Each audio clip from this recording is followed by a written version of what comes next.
בואו לשחק איתי, אתם השורה הכחולה. היי בסטי. היי. תגידי, נכון אמרת שיש להורים שלך חנות של תיקים? כן, למה? אז את חייבת להביא לי מותג אם את רוצה שאנחנו נשאר חברות כאילו. מה, את רצינית איתי? כן, אני לא יכולה שרק את תסתובבי עם מותגים, אני מלכת הכיתה כאילו, you know. מי את בכלל? סליחה? כולם פה שונאים אותך. נכון, כי הם מקנאים בי כאילו, דה.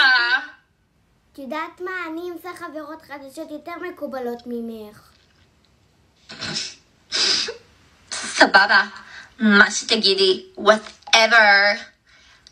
בלעדיי, את כלום. ביי.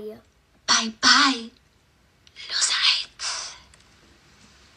חי בסרט.